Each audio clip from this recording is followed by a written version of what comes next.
Hello everyone, लक्ष्य online classes में आप सभी का स्वागत है। पिछले लेक्चर में हम लोग सिलेबस डिस्कस कर रहे थे induction, synchronous and special electric machines के बारे में, जिसको हम लोग एसी मशीन का नाम दिए। तो जैसे कि आपको बताया गया कि एसी मशीन में हम लोगों को 5 यूनिट पढ़ना है। यूनिट 1 में हम लोगों को पढ़ना है 3 फेज इंडक्शन मोटर के बारे में। यूनिट 2 में हम लोगों को पढ़ना है सिंगल फेज इंडक्शन मोटर्स के बारे में। यूनिट 3 में हम लोग डिस्कस करेंगे 3 फेज अल्टरनेटर्स के बारे में। यूनिट 4 में हम लोगों को पढ़ना है सिंक्रोनस मोटर के बारे में। और यूनिट 5 में हम लोगों को कुछ स्पेशल मोटर्स के बारे में भी डिस्कस करना है। तो 5 यूनिट है हम लोगों का, 5 यूनिट। तो आज से हम लोग जो है कि यूनिट 1 से स्टार्ट करते हैं। यूनिट 1 में जैसे कि आपको बताया गया, यूनिट 1 में हम लोगों को पढ़ना है 3 फेज इंडक्शन मोटर। क्या पढ़ना है? 3 फेज इंडक्शन मोटर। तो जैसे कि नॉर्मली हम लोग कोई भी मशीन जब स्टार्ट करते हैं तो उसके बारे में थोड़ा सा डिस्कस कर लेते हैं। तो इसके इंट्रोडक्शन के बारे में भी हम लोग जो है कि सबसे पहले डिस्कस कर लेंगे, और उसके बाद हम लोग जो है कि आगे चल के वर्किंग, कंस्ट्रक्शन, ये सारा चीज जो है कि हम लोग पढ़ेंगे। लेकिन थोड़ा सा चीज आपको बता दें कि एक्चुअली ये जो एसी मशीन जो हम लोग पढ़ रहे हैं, ये एसी मशीन ये 2 तरह का होता है नॉर्मली, ठीक है ना। ये जो एसी मशीन है ये 2 तरह का होता है। एक को हम लोग कहते हैं हम लोग इंडक्शन मशीन। क्या कहते हैं? Induction machine. क्लियर है। और दूसरा जो मशीन है उसको हम लोग कहते हैं सिंक्रोनस मशीन। क्या कहते हैं? Synchronous machine. क्लियर है। और ये जो इंडक्शन मशीन है ये 2 तरह का होता है। एक को हम लोग कहते हैं इंडक्शन मोटर। क्या होता है हमारा? Induction motor. क्लियर है। और दूसरा होता है हमारा इंडक्शन जेनरेटर। क्या होता है? Induction generator. Clear. Induction generator. बिल्कुल उसी तरह ये जो हमारा सिंक्रोनस मशीन है, ये सिंक्रोनस मशीन 2 तरह का होता है। एक को हम लोग कहते हैं सिंक्रोनस मोटर। क्या कहते हैं? Synchronous motor. और दूसरा होता है हमारा, इसको नीचे हम थोड़ा लिख देते हैं, दूसरा होता है हमारा सिंक्रोनस जेनरेटर। समझ में आ रहा बात को यहाँ पर? तो ये एक्चुअली एसी मशीन का क्लासिफिकेशन है। क्लियर। और इसी में ये जो इंडक्शन मोटर है, इंडक्शन मोटर यदि फेज के आधार पर यदि हम बात करें, फेज के आधार पर बात करें तो इसमें 2 तरह का होता है। एक को हम लोग कहते हैं 3 फेज इंडक्शन मोटर, जो कि हम लोग आज स्टार्ट करने वाले हैं, 3 फेज इंडक्शन मोटर। और दूसरा होता है हमारा single phase induction motor. Single phase induction motor. समझ में आ रहा बात को यहाँ पर? इंडक्शन जनरेटर जो होता है वो 3 फेज इंडक्शन जनरेटर होता है, सिर्फ 3 फेज इंडक्शन जनरेटर। क्लियर है। समझ में आ रहा बात को यहाँ पर? उसके बाद सिंक्रोनस मोटर की बात करते हैं तो 3 फेज सिंक्रोनस मोटर होता है, 3 फेज सिंक्रोनस मोटर। और 3 फेज सिंक्रोनस जेनरेटर भी होता है हमारे पास। क्लियर है। 3 phase induction generator, 3 phase synchronous motor और 3 फेज सिंक्रोनस जनरेटर। क्लियर। और सिंगल फेज इंडक्शन मोटर होता है। तो सिंगल फेज इंडक्शन मोटर में बहुत तरह का हमारे पास मशीन है, डिफरेंट टाइप्स का मशीन है। आपको हम बताए भी थे जब हम लोग सिलेबस डिस्कस कर रहे थे, जिसमें आपको बताया गया resistance start, induction run, capacitor start, induction run, capacitor start, capacitor run, shaded pole motor, series motor, universal motor, है ना, इस तरह का। तो बहुत तरह का सिंगल फेज इंडक्शन मोटर्स होता है। कुछ स्पेशल मोटर होता है जो कि सिंगल फेज होता है, ठीक है ना, जो कि सभी मोटर्स को इसी में इंक्लूड किया गया है, सिंगल फेज इंडक्शन मोटर में। क्लियर। समझ में आ रहा है बात को यहाँ पर? तो अब हम लोग जो है कि यूनिट 1 से स्टार्ट कर रहे हैं। तो यूनिट 1 में हम लोग को पढ़ना है 3 फेज इंडक्शन मोटर। एक्चुअली इसका नाम इतना लंबा चौड़ा क्यों है, क्या कारण है? इसमें आप देखो 3 टर्म को ऐड किया गया है। सबसे पहले 3 फेज, उसके बाद इंडक्शन, और तीसरा क्या है हमारा? मोटर। तो मोटर को सबसे पहले हम लोग डिफाइन कर ले। मोटर क्या होता है हमारा? कि motor is a machine which converts electrical energy into mechanical energy. एक ऐसा मशीन जो कि इलेक्ट्रिकल एनर्जी को मैकेनिकल एनर्जी में कन्वर्ट करता है, उसको हम लोग क्या कहते हैं, मोटर कहते हैं। और ये जो हमारा 3 फेज इंडक्शन मोटर है, ये किस प्रिंसिपल पे काम करता है, तो ये काम करता है हमारा इंडक्शन प्रिंसिपल पे। किस प्रिंसिपल पे, induction principal, Faraday's law of electromagnetic induction पे काम करता है।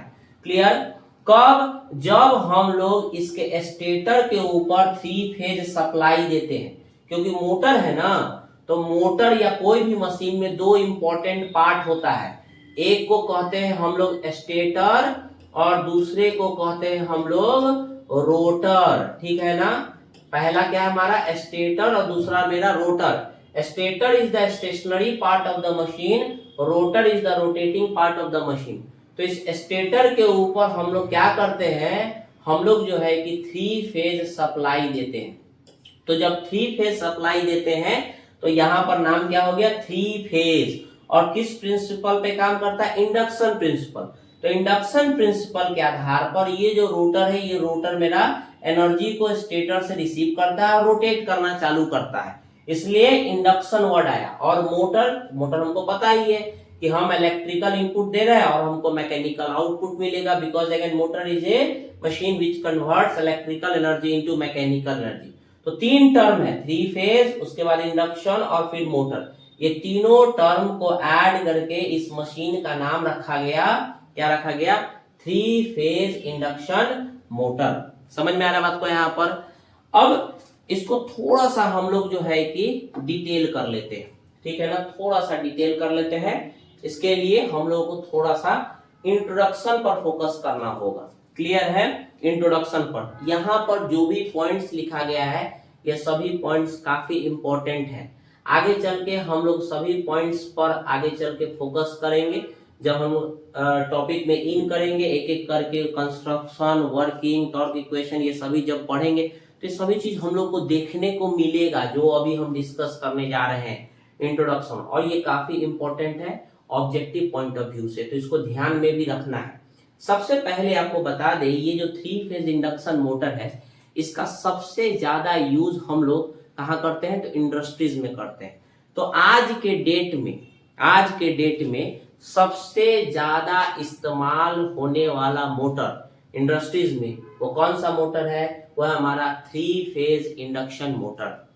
क्यों सर, इसके पीछे क्या कारण है, तो आपको बता दें, ये जो 3 फेज इंडक्शन मोटर है, ये जो मोटर है ये काफी रोबस्ट होता है, काफी रग्ड होता है और सिंपल इन कंस्ट्रक्शन होता है, काफी मजबूत, ठोस, टिकाऊ होता है हमारा, और सिंपल इन कंस्ट्रक्शन होता है, और साथ साथ इसका मेंटेनेंस भी बहुत इजी होता है। इसीलिए हम लोग ज्यादातर जो है कि 3 फेज इंडक्शन मोटर का यूज करते हैं। तो सबसे ज्यादा थ्रू आउट द वर्ल्ड देखा जा रहा है हमारा 3 फेज इंडक्शन मोटर का ही यूज किया जाता है। तो इसी को हम लोग फर्स्ट पॉइंट यहाँ पर लेकर चले। यदि आप ध्यान से देखोगे इंट्रोडक्शन पार्ट पर, तो 3 phase induction motors are the most common type, क्या कह रहा है, most common type of AC machine being used at present throughout the world, ठीक है ना। तो सबसे ज्यादा यूज होने वाला मशीन आज के डेट में कौन सा मशीन है, 3 फेज इंडक्शन मोटर, ठीक है ना। नेक्स्ट पॉइंट क्या कर रहा है, induction machine is a singly excited AC machine, it is called a singly excited AC machine. अब बात आती है कि सर इसको सिंगली एक्साइटेड एसी मशीन क्यों कहा जाता है। तो इस फिगर पे यदि आप फोकस करोगे तो यहाँ पर आपको 2 अलग अलग पार्ट्स दिख रहा होगा। ये जो पार्ट है ये स्टेटर वाला पार्ट है, समझ में आ रहा बात को, ये क्या है मेरा स्टेटर वाला पार्ट, क्लियर। और ये जो आपको दिख रहा है ये हमारा रोटर है, क्लियर है। तो हम लोग एक्चुअली जैसे हम आपको बताए कि ये एक मोटर है और इस मोटर के ऊपर हम लोग क्या करते हैं, 3 फेज सप्लाई देते हैं। इसके स्टेटर पर 3 फेज सप्लाई देते हैं, ठीक है ना, और सिंगल सप्लाई देते हैं। सिंगल मतलब ये नहीं समझना है कि सिंगल फेज देते हैं, नहीं, एक 3 फेज सप्लाई देते हैं, एक 3 फेज सप्लाई देते हैं। और जब 3 फेज सप्लाई देते हैं तो मशीन क्या होता है, मशीन रोटेट करना चालू कर देता है, मशीन घूमने लगता है, इसलिए इसको हम लोग सिंगली एक्साइटेड एसी मशीन कहते हैं। आगे चल के जब आप सिंक्रोनस मोटर के बारे में पढ़ोगे तो वहां पर देखने को मिलेगा कि सिंक्रोनस मोटर को हम लोग डबली एक्साइटेड एसी मशीन कहा जाता है, डबली एक्साइटेड मशीन कहा जाता है। क्यों सर डबली एक्साइटेड मशीन कहा जाता है? डबली एक्साइटेड मशीन इसलिए कहा जाता है क्योंकि उस पर हम लोग दो दो सप्लाई देते हैं, एसी सप्लाई देते हैं और साथ साथ हम लोग डीसी सप्लाई भी देते हैं। तो दो सप्लाई देके मशीन को हम लोग क्या करते हैं, चालू करने का काम करते हैं। कहाँ, किस मशीन को? सिंक्रोनस मोटर को। लेकिन इंडक्शन मोटर में हम लोग single 3 phase AC supply provide करके हम लोग चाहे तो आसानी से मशीन को क्या कर सकते हैं, रोटेट करा सकते हैं, घुमा सकते हैं। इसलिए इस मशीन को क्या कहा गया है, it is called a singly excited AC machine. समझ में आ रहा बात को यहाँ पर? अब जैसे कि हम आपको बताए कि दो इंपॉर्टेंट पार्ट, एक हो गया मेरा स्टेटर और दूसरा हो गया मेरा रोटर। जैसे कि आपको पता है कि stator is the stationary part of the machine and rotor is the rotating part of the machine. तो हम लोग क्या करते हैं, 3 फेज सप्लाई इस स्टेटर के ऊपर देते हैं। स्टेटर वाइंडिंग होता है, स्टेटर कोर है, स्टेटर कोर के ऊपर स्टेटर वाइंडिंग होता है। 3 फेज वाइंडिंग का अरेंजमेंट होता है जो कि स्टार या डेल्टा में कनेक्ट रह सकता है। इसके बारे में आगे चल के हम लोग डिस्कस करेंगे डिटेल में, लेकिन फिलहाल ऐसे समझे कि वाइंडिंग है स्टेटर के ऊपर, जिसके ऊपर हम लोग क्या करेंगे, 3 फेज सप्लाई जब हम कनेक्ट करेंगे तो क्या होगा हमारा, ये जो रोटर है, ये जो रोटर है, इस रोटर के ऊपर भी वाइंडिंग होता है, अलग अलग टाइप का अरेंजमेंट होता है जो कि आगे चल के बात करेंगे। तो ये जो हमारा रोटर है, ये रोटर क्या करता है, इस स्टेटर से एनर्जी को रिसीव करने का काम करता है। क्या करता है, एनर्जी को रिसीव करता है, ठीक है ना। Bye which principle, by induction principal, या कह सकते हो based on transformer action, based on transformer action. इसीलिए हम लोग 3 फेज इंडक्शन मोटर को जनरलाइज्ड ट्रांसफॉर्मर भी कहते हैं। क्यों सर? जैसे कि हम आपको बताएं कि स्टेटर पर वाइंडिंग है और रोटर पर भी वाइंडिंग है कि नहीं? तो स्टेटर पर वाइंडिंग है, रोटर पर भी वाइंडिंग है। तो स्टेटर वाइंडिंग को हम लोग प्राइमरी वाइंडिंग के रूप में ट्रीट करते हैं और ये जो रोटर वाइंडिंग है, इस रोटर वाइंडिंग को हम लोग सेकेंडरी वाइंडिंग के रूप में ट्रीट करते हैं। और जैसे कि आप लोग ट्रांसफॉर्मर में पढ़े थे कि जो प्राइमरी वाइंडिंग होता है, उस वाइंडिंग को हम लोग क्या करते हैं, सप्लाई के साथ कनेक्ट कर देते हैं, है कि नहीं? The winding which is connected to the source is called primary winding. और जब हम सप्लाई देते हैं प्राइमरी साइड में तो क्या होता है, सेकेंडरी साइड में क्या होता है, हमारा फ्लक्स का लिंकिंग होता है ना। तो सेकेंडरी वाइंडिंग जो है प्राइमरी वाइंडिंग से एनर्जी को रिसीव करता है और फाइनली एनर्जी का ट्रांसफर होता है एक इलेक्ट्रिकल सर्किट से दूसरे इलेक्ट्रिकल सर्किट में। कुछ इसी तरह का यहाँ पर भी हम लोग को 3 फेज इंडक्शन मोटर में देखने को मिलेगा आगे चल के, जहां पर आप देखिएगा कि जब हम 3 फेज सप्लाई स्टेटर के ऊपर देते हैं तो ये जो रोटर है ये क्या करता है, स्टेटर से एनर्जी को रिसीव करता है और फाइनली जो है कि रोटेट करना चालू करता है। तो यहाँ पर थर्ड पॉइंट में इस चीज को मेंशन किए हैं, the AC supply is given to the stator and the rotor receives energy from stator by means of induction. किस प्रिंसिपल पे काम करता है, तो इंडक्शन प्रिंसिपल पे काम करता है। Faraday's law of electromagnetic principle पे, इलेक्ट्रोमैग्नेटिक इंडक्शन प्रिंसिपल पे काम करता है। समझ में आ रहा बात को यहाँ पर? तो काफी इंपॉर्टेंट मशीन है, सबसे ज्यादा इस्तेमाल किया जा रहा है आज के डेट में, और इसीलिए इसको हम लोग कहते हैं कि it operates on transformer action. क्यों ट्रांसफॉर्मर? क्योंकि ट्रांसफॉर्मर भी किस प्रिंसिपल पे काम करता है, ट्रांसफॉर्मर भी म्यूचुअल इंडक्शन प्रिंसिपल पे यहाँ पर काम करता है। तो ये जो हमारा मशीन है 3 फेज इंडक्शन मोटर, ये किस प्रिंसिपल पे काम करता है, ये भी हमारा इंडक्शन प्रिंसिपल पे काम करता है। इसीलिए हम लोग इसको क्या कहते हैं, इसको हम लोग जो है कि जनरलाइज ट्रांसफॉर्मर के रूप में कंसीडर करके चलते हैं। तो लास्ट पॉइंट थोड़ा देखते हैं, उसके बाद इस पर आएंगे हम लोग। देखोगे stator winding connected to the supply is called the primary winding, ठीक है ना। Stator winding connected to the supply is called the primary winding. जैसे हम लोग जानते हैं the winding which is connected to the source is called primary winding. तो stator winding को हम लोग कैसे ट्रीट कर रहे हैं, प्राइमरी वाइंडिंग के रूप में ट्रीट कर रहे हैं। Similar to the transformer, whereas rotor winding is called secondary winding. Rotor winding को हम लोग सेकेंडरी वाइंडिंग कह रहे हैं। As it receives energy from the stator, तो स्टेटर से रोटर क्या करता है, एनर्जी को रिसीव करने का काम करता है। By which principle, by induction principle. This induction motors may be taken as a generalized transformer. तो आपसे पूछा जा सकता है why induction motor is called generalized transformer, तो आपका आंसर एकदम क्लियर है, because stator winding connected to the supply is called is called primary winding and the rotor winding is called the secondary winding. The rotor winding receives energy from the stator by which principle? By induction principle. Hence three-phase induction motor may be taken as a generalized transformer. Clear है, समझ में आ रहा बात को यहाँ पर। और इसमें एक बहुत इंपॉर्टेंट पॉइंट है। क्या इंपॉर्टेंट पॉइंट है? इस थ्री फेज इंडक्शन मोटर को, थ्री फेज इंडक्शन मोटर को हम लोग जो है कि असिंक्रोनस मशीन कहते हैं। क्या कहते हैं? It is also called as asynchronous machine. Why it is called as asynchronous machine? इसके पीछे बहुत इंपॉर्टेंट जो है कि कारण है। इसको आगे चल के वर्किंग जो होगा, वर्किंग में हम लोग जो है कि डिस्कस करेंगे। लेकिन आपको बता दे, एक्चुअली शॉर्ट में यहाँ पर चीज को बताना बहुत जरूरी है, ठीक है ना। Why it is called asynchronous machine? Actually मान लीजिए, ऐसे समझिए, देखिए ये हो गया मेरा स्टेटर और ये हो गया मेरा रोटर। क्या हो गया मेरा? ये है stator which is called the stationary part of the machine और ये हो गया मेरा rotor which is called the rotating part of the machine. तो जब हम थ्री फेज सप्लाई स्टेटर के ऊपर देते हैं तो स्टेटर और रोटर के बीच में एयर गैप होता है। क्या होता है मेरा?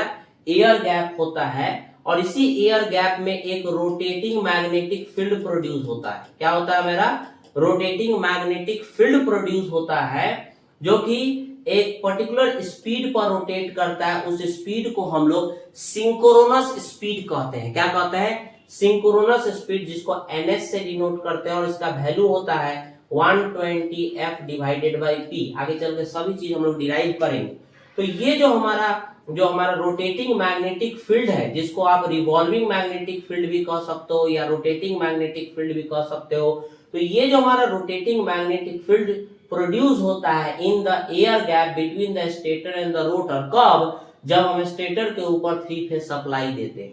तो ये जो रोटेटिंग मैग्नेटिक फील्ड है, ये एक स्पीड पर रोटेट करता है जिसको हम लोग सिंक्रोनस स्पीड कहते हैं, जिसका वैल्यू होता है 120f/p। अब जो रोटर है, रोटर क्या होता है? रोटर अब क्या करता है? इस स्टेटर से एनर्जी को रिसीव करने का काम करता है। किस प्रिंसिपल के आधार पर? इंडक्शन प्रिंसिपल के आधार पर। समझ में आ रहा है चीज को यहाँ पर? इसको पूरे वर्किंग को हम लोग आगे चल के समझेंगे, कैसे रिसीव करता है, क्या होता है। लेकिन सिंपल में ऐसे समझते हैं कि एनर्जी को रिसीव करता है और जब एनर्जी को जब रिसीव किया, या कह सकते हो फ्लक्स जब प्राइमरी से सेकेंडरी में या स्टेटर से जब रोटर पे आके जब लिंक अप किया, तो इस रोटर पर भी एक ईएमएफ इंड्यूस होता है, फिर एक करंट फ्लो करता है और एक टॉर्क प्रोड्यूस होता है और वही टॉर्क क्या करता है? इस रोटर को रोटेट कराने का काम करता है। समझ में आ रहा बात को यहाँ पर? और ये जो रोटर जो रोटेट करता है, ये उसी डायरेक्शन में रोटेट करता है जिस डायरेक्शन में मेरा रोटेटिंग मैग्नेटिक फील्ड घूमता है। तो मान लीजिए रोटेटिंग मैग्नेटिक फील्ड मेरा क्लॉकवाइज डायरेक्शन में घूम रहा है और किस स्पीड पर? ns स्पीड पर। तो रोटर भी उसी डायरेक्शन में मूव करेगा, ठीक है ना। लेकिन जो रोटर का स्पीड होता है वो सिंक्रोनस स्पीड के बराबर नहीं होता है। समझ में आ रहा बात को? जब कभी भी रोटर का स्पीड होगा, it will be always less than synchronous speed. Rotor का स्पीड जो होता है हमेशा सिंक्रोनस स्पीड से कम ही होता है। इसीलिए इस तरह के मशीन को हम लोग क्या कहते हैं?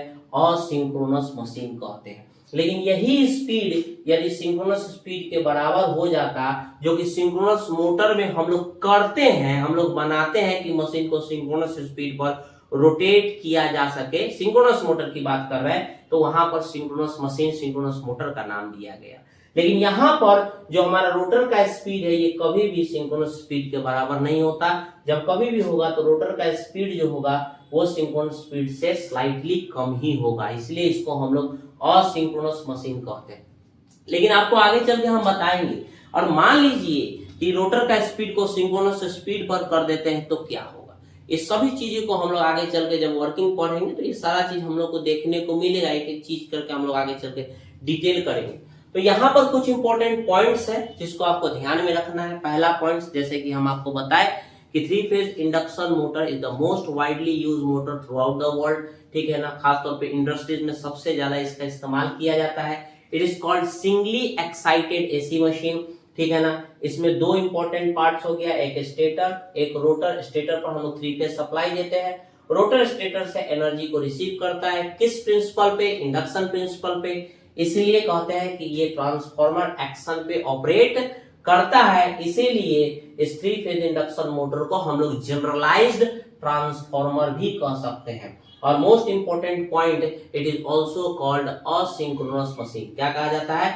It is called as asynchronous machine. समझ में आ रहा चीज यहाँ पर क्लियर होगा। नेक्स्ट अब हम लोग जो है कि कुछ एडवांटेजेस और कुछ डिसएडवांटेजेस इस मोटर से रिलेटेड डिस्कस कर ले, और उसके बाद जो है कि आगे चल के हम लोग production of rotating magnetic field, working, construction के बारे में डिस्कस करेंगे। कुछ इंपॉर्टेंट पॉइंट्स हैं जिसके आधार पर 3 फेज इंडक्शन मोटर का सबसे ज्यादा इस्तेमाल किया जाता है, खास तौर पे इंडस्ट्रीज में। तो क्या क्या एडवांटेज है, उस एडवांटेज पर हम लोग फोकस कर ले। क्या क्या एडवांटेज है? तो नेक्स्ट टॉपिक है हमारा advantages and disadvantages, advantages and disadvantages of 3 phase induction motor. 3 phase induction motor तो क्या क्या एडवांटेज है? फर्स्ट पॉइंट क्या एडवांटेज में फोकस क्या है? It is very simple, robust, rubbed and capable of withstanding rough use. तो आप देख सकते हो हमारा very simple in construction, it is robust, it is rugged, strong, काफी स्ट्रॉन्ग होता है, काफी मजबूत होता है, टिकाऊ है, हमारा ठोस है, and is capable of withstanding rough use. तो जहां चाहे वहां पर इस्तेमाल किया जा सकता है, ठीक है ना, जैसे चाहे वैसे यूज किया जा सकता है। तो इसी कारण से सबसे ज्यादा इंडस्ट्रियल एप्लीकेशन देखा गया है 3 फेज इंडक्शन मोटर का। दूसरा क्या है? It is quite cheap in cost, सस्ता है हमारा, किसके तुलना में? 3 फेज सिंक्रोनस मोटर के तुलना में। जब 3 फेज हो रहा है तो 3 फेज की ही बात होगी, ठीक है, 3 फेज मशीन की बात होगी। तो बाकी मशीन 3 फेज मशीन के तुलना में 3 फेज इंडक्शन मोटर जो होता है वो काफी सस्ता होता है, and it is quite reliable in operation, ठीक है। नेक्स्ट पॉइंट क्या कर रहा है? इट मेंटेनेंस कॉस्ट इज लो। तो जैसे आसानी होगा हमारा मेंटेनेंस करने में, जैसे हम शुरू में ही आपको बताए थे, ठीक है, इंट्रोडक्शन में, कि मेंटेनेंस करना बहुत आसान है और जिसमें हमारा खर्चा भी बहुत कम लगता है। तो अच्छा ही है, हमारा एक एडवांटेज के रूप में हम लोग ले सकते हैं। The losses are reasonably small and hence it has sufficiently high efficiency. इस तरह के मशीन में देखा गया जो लॉसेज होता है वो कम होता है बाकी मशीन के तुलना में। इसीलिए, और जैसे कि हम आपको बताएं, यदि मशीन का लॉसेज कम से कम होगा तो इफिशियंसी क्या होगा? मेरा हमेशा हाई होगा। तो इस तरह के मशीन में जो लॉसेज होता है वो लॉसेज हमारा क्या होता है? हमारा कम होता है, और लॉसेज यदि कम है तो डेफिनेटली मशीन का इफिशियंसी जो होगा वो हाई होगा। क्लियर है?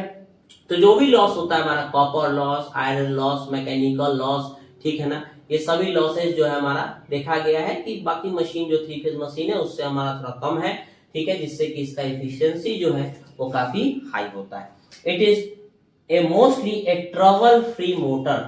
ट्रबल फ्री मोटर मतलब इसको ऑपरेट कराने में, ठीक है ना, हमारा ऑपरेट कराने में, ठीक है ना, इसको किसी तरह का कोई दिक्कत नहीं आता है, ठीक है ना, सिंपल वे में ऑपरेट कराया जा सकता है। कहने का मतलब सर, कहने का मतलब ये है कि इसमें कोई दिक्कतें नहीं आएगी। आप मशीन को लीजिए और रखिए और सीधा क्या किए, सप्लाई के साथ जोड़ दीजिए, ठीक है, 3 फेज सप्लाई के साथ जोड़ दीजिए, मशीन क्या होगा? मेरा चालू हो जाएगा। ठीक, तो सिंपल टू ऑपरेट है और किसी तरह का कोई दिक्कत नहीं है, एकदम स्मूथ स्टार्ट होगा हमारा, किसी तरह का कोई प्रॉब्लम, किसी तरह का कोई इश्यूज नहीं होगा, और लॉन्ग लाइफ भी होता है, काफी लंबे समय तक जो है कि इसका इस्तेमाल किया जा सकता है। तो इंडस्ट्रीज में यूज करते हैं तो एक बार लगा देते हैं तो 10 साल 12 साल बस प्रॉपर मेंटेनेंस यदि चलता रहे तो इस तरह के मशीन को हम लोग जो है काफी लंबे समय तक इस्तेमाल कर सकते हैं। इसलिए कहा जाता है it is mostly A trouble free motor. तो बार बार ऐसा नहीं कि दिक्कत होता है, मशीन चला रहे हैं, कभी कुछ जल गया, कभी कुछ प्रॉब्लम हो गया, कभी कुछ इश्यूज आ गया, तो इस तरह का हम लोग को प्रॉब्लम इस तरह के मशीन में देखने को नहीं मिलता है। क्लियर? नेक्स्ट क्या है हमारा? It is simple to start since it has a self starting torque. It has got a self starting torque. जैसे हम आपको बताए कि मशीन को बस 3 फेज सप्लाई के साथ जोड़ देना है। जैसे 3 फेज सप्लाई के साथ जोड़ दोगे मशीन को, मशीन क्या होगा? इसका रोटर जो है कि रोटेट करना चालू कर देगा। समझ में आ रहा बात को? यहाँ पर इसलिए कहा जाता है it has a self starting torque. Self starting torque मतलब इसको स्टार्ट करने के लिए अलग से कोई ऑक्सिलरी मशीन या ऑक्सिलरी इक्विपमेंट का इसमें अलग से यूज करने का, एक्सटर्नल मीन यूज करने का जरूरत नहीं है। बस 3 फेज सप्लाई स्टेटर के ऊपर दीजिए, देखिए रोटर अपने आप क्या होगा? घूमने लगेगा, मशीन स्टार्ट हो जाएगा हमारा। इसलिए लिखा जाता है it is simple to start. समझ में आ रहा बात को यहाँ पर? और ऑब्जेक्टिव क्वेश्चन है हमारा it has a self starting torque. तो ये सभी चीज हम लोग देखेंगे आगे चल के, ठीक है ना, कि कैसे हमारा मशीन जो है कि स्टार्ट होता है। तो ये कुछ एडवांटेजेस हो गया, आपको ध्यान में रखना है क्या क्या एडवांटेज है। It is very simple, robust, strong and capable to withstand rough use. It is quite cheap in cost, reliable in operation, it maintenance cost is low, the losses are reasonably small and hence it has sufficiently high efficiency. It is mostly a trouble free motor. It is simple to start since it has a self starting torque. तो ये कुछ points है जिसको आप लोगों को ध्यान में रखना है। अब हम लोग जो है कि डिसएडवांटेजेस पर भी देख लेते हैं। अब भैया कुछ कोई भी मशीन है तो कुछ मेरिट्स होगा तो कुछ तो डिमेरिट्स होगा, because no one is perfect in the world, है ना। तो 100% कोई भी परफेक्ट तो है नहीं हमारा, ठीक है। कुछ खूबियां है तो कुछ खामियां है, तो कुछ ना कुछ यहाँ पर भी हम लोगों को डिसएडवांटेज देखने को मिलता है। तो क्या क्या हमारा डिसएडवांटेज है? फर्स्ट पॉइंट क्या है? Its speed can not be varied without sacrificing efficiency. जैसे कि हम आपको बताएं कि हम लोग इस तरह के मशीन का खास तौर पे इंडस्ट्रीज में यूज करते हैं, और इंडस्ट्रीज में होता क्या है कि कभी कभी मशीन के स्पीड को घटाना होता है, कभी कभी बढ़ाना होता है। तो घटाने और बढ़ाने के लिए या कह सकते हो मशीन के स्पीड को वेरी करना होता है। तो वैसे केस में यदि आप स्पीड को चेंज करोगे तो क्या होगा, हमारा एफिशिएंसीज में भी हम लोग को चेंजेस आएगा। तो कुछ ना कुछ भाई सेक्रीफाइस तो करना होगा, कहा जाता है ना, कुछ पाने के लिए कुछ खोना पड़ता है। तो यहाँ पर यदि आप स्पीड को चेंज करते हो, स्पीड को वेरी करते हो, तो भैया उसके एफिशिएंसी में कुछ ना कुछ सेक्रीफाइस करना पड़ेगा। समझ में आ रहा बात को यहाँ पर? तो हम लोग क्या करते हैं, इस तरह के मशीन में स्पीड को यदि हम बढ़ाते हैं, घटाते हैं, चेंज करते हैं जरूरत के अनुसार, तो ऐसे केस में कुछ एफिशिएंसीज में भी फर्क पड़ता है, एफिशिएंसी में भी चेंजेस देखने को मिलता है। तो ये इसका डिसएडवांटेज है। दूसरा पॉइंट क्या है? It speed decreases with increase in load. जैसे जैसे मशीन का लोड को बढ़ाओगे, जैसे जैसे लोड को बढ़ाओगे, मशीन का स्पीड जो है कि क्या होगा, मेरा घटता जाएगा। ये तो हम लोग ऑलरेडी हम लोग डीसी में भी पढ़े थे, मशीन में भी पढ़े थे हम लोग डीसी मशीन में। तो जैसे जैसे लोड को बढ़ाओगे वैसे वैसे क्या होगा, मेरा स्पीड में चेंजेस देखने को मिलता है। क्लियर? थर्ड पॉइंट क्या है? थर्ड पॉइंट क्या है हमारा? It starting torque is inferior to that of a DC shunt motor. Actually 3 phase induction motor का जो स्टार्टिंग टॉर्क होता है वो थोड़ा सा खराब होता है। समझ, सुपीरियर मतलब क्या होता है, बहुत अच्छा, और इंफीरियर मतलब थोड़ा खराब, बैड, है ना। तो इस तरह के मशीन का जो स्टार्टिंग टॉर्क होता है वो इंफीरियर होता है, जो कि अच्छा चीज है नहीं, है ना। तो यहाँ तुलना भी कर दिया गया है, किसके साथ तुलना किया गया है? तो डीसी शंट मोटर के साथ तुलना किया गया कि डीसी शंट मोटर के तुलना में इसका स्टार्टिंग टॉर्क काफी जो है कि कम होता है। समझ में आ रहा बात को? यहाँ पर खराब होता है। तो एक्चुअली हम लोग देखेंगे आगे चल के कि हम लोग क्या करते हैं, 3 फेज इंडक्शन मोटर के स्टार्टिंग टॉर्क को भी बढ़ाने का काम करते हैं, ठीक है, इंक्रीज करते हैं, ठीक है। तो कैसे इंक्रीज किया जाता है वो चीज आगे चल के हम लोग देखेंगे, क्योंकि डिसएडवांटेज है तो हम लोग प्रयास करते हैं डिसएडवांटेज को क्या किया जाए, ओवरकम किया जाए, है ना। जो भी डिमेरिट्स हम लोग को देखने को मिलता है तो उस डिमेरिट्स को हम लोग क्या करते हैं, कॉम्पेंसेट करने का काम करते हैं, एरर को मिनिमाइज करने का काम करते हैं। तो यहाँ पर भी हम लोग देखेंगे कि 3 फेज इंडक्शन मोटर में जो स्टार्टिंग टॉर्क इंफीरियर होता है, ठीक है ना, उसको हम लोग प्रयास करते हैं कुछ हद तक क्या के इम्प्रूव किया जा सके। क्लियर है? ठीक, तो ये भी हमारा डिसएडवांटेज है। नेक्स्ट पॉइंट क्या हमारा? The DOL. डीओएल मतलब डायरेक्ट ऑनलाइन होता है, डॉल, ठीक है ना।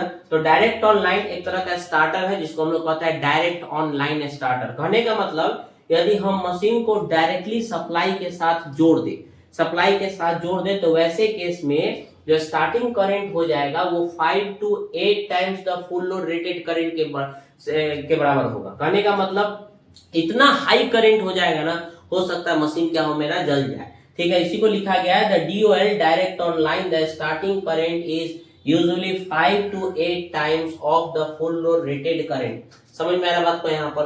तो स्टार्टिंग करंट जो होगा, starting current will be, objective question है, 5 to 8 times the full load rated current. समझ में आ रहा बात को यहाँ पर? फुल लोड रेटेड करंट तो इतना हाई होता है, इसीलिए हम लोग क्या करते हैं, इस तरह के मशीन को डायरेक्टली सप्लाई के साथ न जोड़कर बीच में हम लोग स्टार्टर का यूज कर लेते हैं। क्या करते हैं? स्टार्टर का यूज कर लेते हैं। क्लियर है? और स्टार्टर के मदद से हम लोग क्या करते हैं, इस तरह के स्टार्टिंग करंट को रिड्यूस कर लेते हैं। क्या कर लेते हैं? रिड्यूस कर लेते हैं और फिर जो है कि स्लोली जो है कि धीरे धीरे करंट को बढ़ाने का काम करते हैं, ठीक है ना, और रेटेड करंट तक ले जाते हैं। तो ये चीज हम लोग स्टार्टर की मदद से करते हैं। डायरेक्टली सप्लाई के साथ यदि जोड़ दोगे ना तो करंट बहुत हाई हो जाएगा, वैसे केस में मशीन मेरा जल सकता है। तो ये कुछ डिसएडवांटेज है जो कि आगे चल के हम लोग कुछ चीज इसमें इंप्रूव भी करेंगे। जैसे हम आपको बताएं कि स्टार्टर की मदद से मशीन के स्टार्टिंग करंट को रिड्यूस करने का काम करेंगे, प्रोटेक्शन भी प्रोवाइड करते हैं, जैसे हम आपको बताए थे पहले भी कि प्रोटेक्शन भी प्रोवाइड करने का काम करते हैं, स्टार्ट करने में भी हेल्पफुल होता है स्टार्टर हमारा, और मेन पर्पस है स्टार्टिंग करंट को क्या करना, रिड्यूस करना। तो इसको इंप्रूव करते हैं, साथ साथ स्टार्टिंग टॉर्क को भी हम लोग क्या करते हैं यहाँ पर रिड्यूस करने का, इंप्रूव करने का काम करते हैं। समझ में आ रहा है बात को यहाँ पर? तो ये कुछ डिसएडवांटेज है। क्या क्या डिसएडवांटेज सीखने को मिला? पहला डिसएडवांटेज क्या मिला हमारा, यदि हम स्पीड को वेरी करते हैं तो इफिशियंसी में कुछ सैक्रिफाइस करना पड़ेगा। दूसरा क्या है हमारा कि जैसे जैसे हम लोड को बढ़ाते हैं तो स्पीड जो है कि घटता है। तीसरा क्या है हमारा, इसका स्टार्टिंग टॉर्क जो होता है वो थोड़ा इंफीरियर होता है, किसके तुलना में, डीसी शंट मोटर के तुलना में कंपैरिजन किया गया। जरूरत नहीं है, हम ऐसे कह सकते हैं इसका स्टार्टिंग टॉर्क जो होता है 3 फेज इंडक्शन मोटर का लो हो सकता है। सिंपल भाषा में हम कहेंगे the starting torque of 3 phase induction motor is low. Clear? और लास्ट पॉइंट में क्या सीखने को मिला कि यदि हम मशीन को डायरेक्ट ऑनलाइन पे चलाते हैं तो वैसे केस में जो स्टार्टिंग करंट होगा that current will be 5 to 8 times the full load rated current. आपको बता दें कि जो भी हम आज डिस्कस किए हैं इंट्रोडक्शन में, एडवांटेज में, डिसएडवांटेज में, सभी पॉइंट्स को आगे चल के हम लोग डिटेल करेंगे, ठीक है ना। जैसे जैसे टॉपिक में इन करते जाएंगे ये सभी चीज दोबारा हम लोग को देखने को मिलेगा, ठीक है ना, और काफी डिटेल में चीज को हम लोग डिस्कस करेंगे। और जो भी पॉइंट्स हम डिस्कस किए आज, ये सारा इंपॉर्टेंट पॉइंट्स है 3 फेज इंडक्शन मोटर से रिलेटेड, जो कि ऑब्जेक्टिव क्वेश्चन बन के आता है। यहाँ से बहुत सारा ऑब्जेक्टिव क्वेश्चन आपको डायरेक्टली देखने को मिल जाएगा कंपटीशन एग्जाम में और या फिर आप लोगों के फाइनल एग्जाम में, ठीक है। तो ये सभी पॉइंट्स को आपको ध्यान में रखना है। नेक्स्ट, अब अगले लेक्चर में जब हम मिलेंगे तो हम लोग डिस्कस करेंगे production of revolving magnetic field के बारे में, या कह सकते हो production of rotating magnetic field के बारे में।